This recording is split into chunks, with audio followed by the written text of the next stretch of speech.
বালুকাময় প্রান্তরের শেষ প্রহরে যখন সূর্য রক্তিম আভায় মরুভূমির বুকে হেলে পড়ে, তখন একজন মানুষ মসজিদের পেছনের প্রাচীরে মাথা রেখে কাঁদছিল। তার হাত দুটো আকাশের দিকে তোলা, কিন্তু মুখ থেকে কোনো শব্দ বের হচ্ছে না। চোখের পানি গড়িয়ে দাড়িতে জমে যাচ্ছে। সে কাঁদছে, শুধু কাঁদছে। 3 বার ভেঙে পড়েছে সে। 3 বার ধুলোয় মিশে গেছে তার স্বপ্ন। এখন আর কোনো পথ দেখতে পাচ্ছে না। জীবনের এই মোড়ে দাঁড়িয়ে সে হারিয়ে ফেলেছে নিজেকে। কিন্তু সে জানে না, এই কান্নার ভেতর দিয়েই আল্লাহ তাকে এমন এক পথে নিয়ে যাবেন যা তার কল্পনারও বাইরে। এই গল্প সেই মানুষটির, যার নাম ইব্রাহিম। ইব্রাহিম ছিল মদিনার উপকণ্ঠে ছোট্ট এক গ্রামের সাধারণ যুবক। তার বাবা ছিলেন একজন দরিদ্র কৃষক, যিনি সামান্য জমিতে ফসল ফলিয়ে কোনো মতে সংসার চালাতেন। ইব্রাহিমের শৈশব কেটেছে অভাবের মধ্যে, কিন্তু তার মনে ছিল বড় হওয়ার স্বপ্ন। সে চাইতো পরিবারকে দারিদ্র্য থেকে মুক্তি দিতে, মা বাবার মুখে হাসি ফোটাতে। যখন তার বয়স 20 বছর, তখন সে সিদ্ধান্ত নিল কাপড়ের ব্যবসা করবে। গ্রামের বাজারে একটা ছোট্ট দোকান ভাড়া নিল। বাবা তাকে যা দিতে পেরেছিল, কয়েক দিরহাম, কিছু পুরনো কাপড় আর অনেক দোয়া, সেগুলো নিয়েই সে শুরু করল তার প্রথম ব্যবসা। প্রথম কয়েক সপ্তাহ ভালোই যাচ্ছিল। মানুষ আসতো, কাপড় দেখত, কিছু কিনত। ইব্রাহিম মনে মনে ভাবত, আলহামদুলিল্লাহ, হয়তো আমার ভাগ্য খুলতে শুরু করেছে। কিন্তু 2 মাস পরই বিপদ এলো। একদিন সকালে দোকানে এলো এক বণিক। সে বলল, আমার কাছে বিদেশ থেকে আনা সিল্কের কাপড় আছে, এগুলো তোমার দোকানে রাখো, বিক্রি হলে লাভ ভাগ করে নেব। ইব্রাহিম রাজি হলো, কিন্তু সে জানত না সেই কাপড়গুলোতে ছিল লুকানো দাগ, যা কয়েকদিন পরে স্পষ্ট হয়ে উঠল। ক্রেতারা ক্ষুব্ধ হয়ে ফিরিয়ে দিল কাপড়। ইব্রাহিমের সুনাম নষ্ট হলো। গ্রামে রটে গেল ইব্রাহিম খারাপ কাপড় বিক্রি করে। মানুষ আর তার দোকানে আসা বন্ধ করল। 3 মাসের মাথায় সে দোকান বন্ধ করতে বাধ্য হল।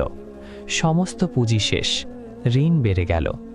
সেই রাতে ইব্রাহিম ফজরের নামাজ পড়ার পর সেজদায় পড়ে বলেছিল, ইয়া আল্লাহ, আমি ভুল করেছি, কিন্তু আমি চেষ্টা করেছিলাম সৎভাবে। তুমি আমাকে আর একটা সুযোগ দাও। ইব্রাহিম হাল ছাড়েনি।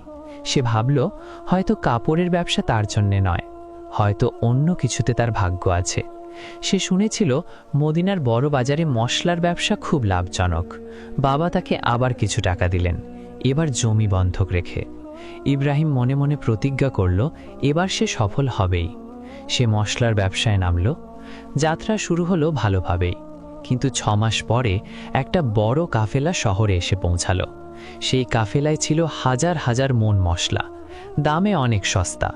বড় বড় বণিকরা সব কিনে নিল সেখান থেকে। ইব্রাহিমের মতো ছোট ব্যবসায়ীরা টিকতে পারল না। তার দোকানে কেউ আর আসে না। সে মশলা বিক্রি করতে পারল না। ধীরে ধীরে মশলা নষ্ট হতে লাগলো। মদ ধরল, স্যাঁতস্যাঁতে হয়ে গেল। আবার লোকসান, আবার ঋণ। এবার ইব্রাহিমের মনে একটু সন্দেহ জাগল। সে ভাবল, আমি কি ভুল পথে আছি? আল্লাহ কি আমার উপর রাগান্বিত?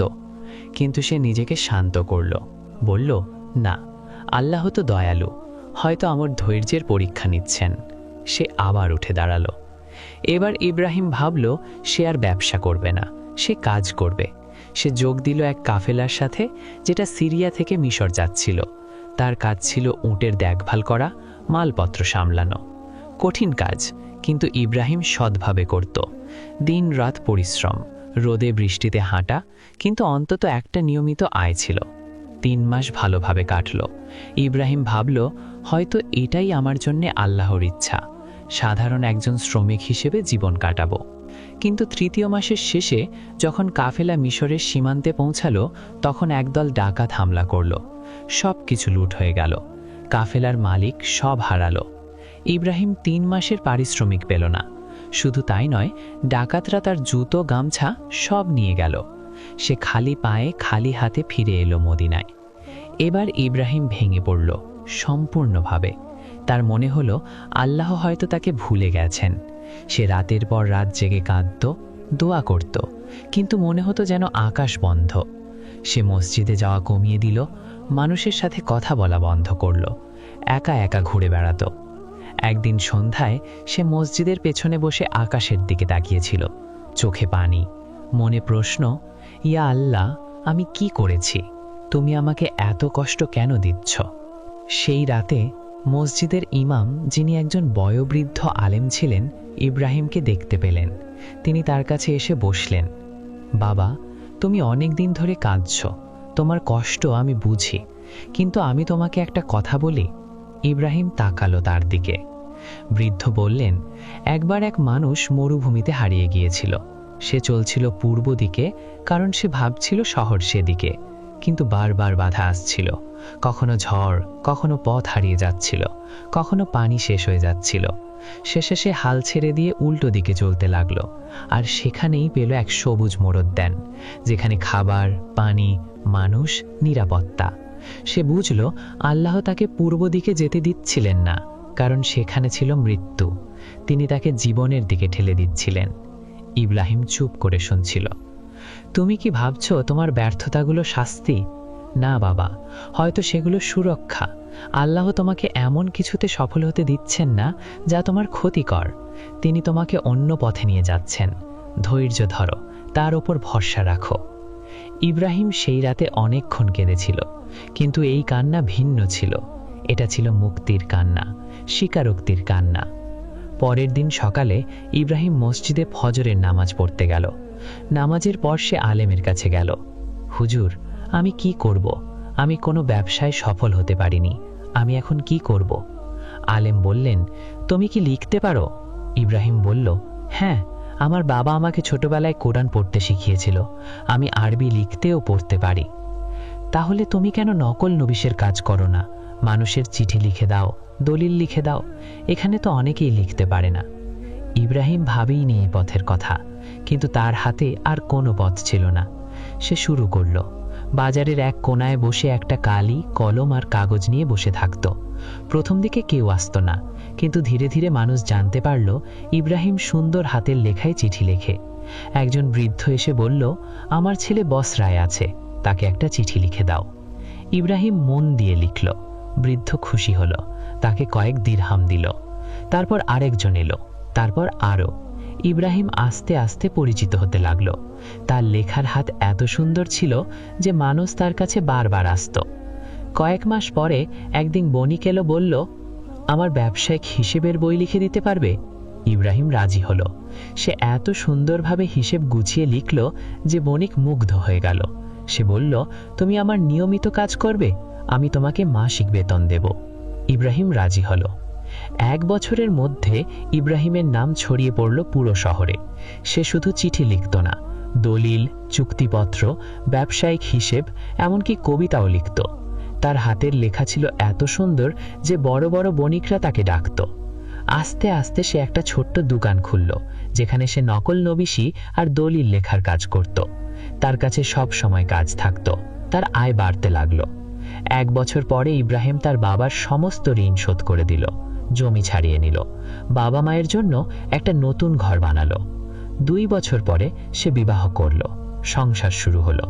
3 বছর পরে শহরের কাজী তাকে ডেকে বললেন, ইব্রাহিম, আমি তোমাকে আদালতের প্রধান নকল নবিশ হিসেবে নিয়োগ করতে চাই। তুমি সমস্ত দলিল, রায়পত্র লিখবে। ইব্রাহিম স্তব্ধ হয়ে গেল। এটা ছিল শহরের সবচেয়ে সম্মানিত ও লাভজনক পদ। সে রাজি হলো। একদিন সন্ধ্যায় ইব্রাহিম মসজিদে বসেছিল। সে তার জীবনের দিকে তাকালো। 3 বার ব্যর্থ হয়েছিল, কাপড়ের ব্যবসায়, মশলার ব্যবসায়, কাফেলার কাজে। প্রতিবার ভেঙে পড়েছিল, প্রতিবার মনে হয়েছিল আল্লাহ তাকে ভুলে গেছেন। কিন্তু আজ সে বুঝতে পারল, যদি সে কাপড়ের ব্যবসায় সফল হতো, তাহলে সেই দুর্নামের বোঝা বয়ে বেড়াতো সারা জীবন। মানুষ তাকে সেই খারাপ কাপড়ের বিক্রেতা বলেই চিনত। যদি সে মশলার ব্যবসায় টিকে যেত, তাহলে সেই ছোট্ট লাভে আটকে থাকত, কখনো বড় কিছু করতে পারত না। যদি সে কাফেলার সাথে থাকত, তাহলে সারা জীবন একজন সাধারণ শ্রমিক হিসেবে কাটাতো। ডাকাতের হামলায় হয়তো মারাও যেত। আল্লাহ তাকে সেই পথগুলোতে যেতে দেননি, কারণ তিনি ইব্রাহিমের জন্য রেখেছিলেন অন্য কিছু, এমন কিছু যা ইব্রাহিম কল্পনাও করতে পারেনি। একজন সম্মানিত নকল নবিশ, আদালতের কর্মকর্তা, শহরে সম্মানিত মানুষ। সেই সন্ধ্যায় ইব্রাহিম সেজদায় পড়ে কাঁদল, কিন্তু এবার কান্না ছিল কৃতজ্ঞতার। সে বলল, ইয়া আল্লাহ, আমি তোমার কাছে ক্ষমা চাই। আমি সন্দেহ করেছিলাম, আমি ভেবেছিলাম তুমি আমাকে ভুলে গেছ, কিন্তু তুমি তো ছিলে প্রতিটি মুহূর্তে। তুমি আমাকে রক্ষা করছিলে, তুমি আমাকে আরও ভালো পথে নিয়ে যাচ্ছিলে। আমি বুঝতে পারিনি। তুমি যখন একটা দরজা বন্ধ করেছিলে তখন আমি কাঁদছিলাম, কিন্তু তুমি জানতে সেই দরজার পেছনে আমার জন্য কি আছে, আর তুমি আমার জন্য খুলে রেখেছিলে আরও বড় একটা দরজা, যা আমি দেখতে পাইনি। ইয়া আল্লাহ, তোমার পরিকল্পনা আমার পরিকল্পনার চেয়ে উত্তম। তুমি আমার চেয়ে ভালো জানো আমার জন্য কি ভালো। ইব্রাহিমের গল্পটা শেষ হয় না এখানে। সে বেঁচে ছিল আরও অনেক বছর। তার সন্তান হলো, তারা বড় হলো। সে তাদের শেখালো আল্লাহর উপর ভরসা রাখতে। কিন্তু সবচেয়ে গুরুত্বপূর্ণ যে জিনিসটা সে শিখেছিল সেটা ছিল, ব্যর্থতা মানে শেষ নয়, ব্যর্থতা মানে হয়তো আল্লাহর সুরক্ষা। যখন আল্লাহ কোনো পথ বন্ধ করে দেন তখন তিনি আসলে আমাদের রক্ষা করছেন। হয়তো সেই পথে আছে ক্ষতি, বিপদ বা এমন কিছু যা আমাদের দুনিয়া ও আখিরাত নষ্ট করে দেবে। আর যখন তিনি আমাদের ধৈর্যের পরীক্ষা নেন তখন তিনি আসলে আমাদের তৈরি করছেন আরও বড় কিছুর জন্য। আমরা দেখি না, আমরা বুঝি না, আমরা কাঁদি, হতাশ হই, ভাবি আল্লাহ আমাদের ভুলে গেছেন। কিন্তু আল্লাহ কখনো ভুলে যান না। তিনি আমাদের প্রতিটি কান্না দেখেন, প্রতিটি দোয়া শোনেন, আর তিনি আমাদের জন্য পরিকল্পনা করছেন এমন কিছু যা আমরা কল্পনাও করতে পারি না। হে আল্লাহ, আমরা তোমার কাছে ধৈর্য চাই, আমরা তোমার কাছে দৃঢ় বিশ্বাস চাই। যখন আমাদের জীবনে কঠিন সময় আসে, যখন আমরা ব্যর্থ হই, যখন মনে হয় সব শেষ হয়ে গেছে, তখন আমাদের হৃদয়ে এই বিশ্বাস রেখে দাও যে তুমি আমাদের রক্ষা করছো, তুমি আমাদের আরও ভালো পথে নিয়ে যাচ্ছ। আমাদের তোমার পরিকল্পনার উপর ভরসা করার তৌফিক দাও। আমাদের কখনো তোমার রহমত থেকে নিরাশ হতে দিও না। আমিন। প্রিয় পাঠক, আপনি যদি এই মুহূর্তে জীবনে কোনো কঠিন সময়ের মধ্য দিয়ে যাচ্ছেন, যদি বারবার ব্যর্থ হচ্ছেন, যদি মনে হয় আল্লাহ আপনার দোয়া শুনছেন না, তাহলে মনে রাখবেন ইব্রাহিমের গল্পটা। হয়তো আল্লাহ আপনাকে রক্ষা করছেন, হয়তো তিনি আপনার জন্য রেখেছেন আরও ভালো কিছু। শুধু ধৈর্য ধরুন, তার উপর ভরসা রাখুন, আর দেখবেন একদিন আপনিও বুঝতে পারবেন তিনি সবসময় ছিলেন, সবসময় আছেন। আল্লাহ আমাদের সবাইকে সবর করার এবং তার উপর পূর্ণ ভরসা রাখার তৌফিক দান করুন। আমিন।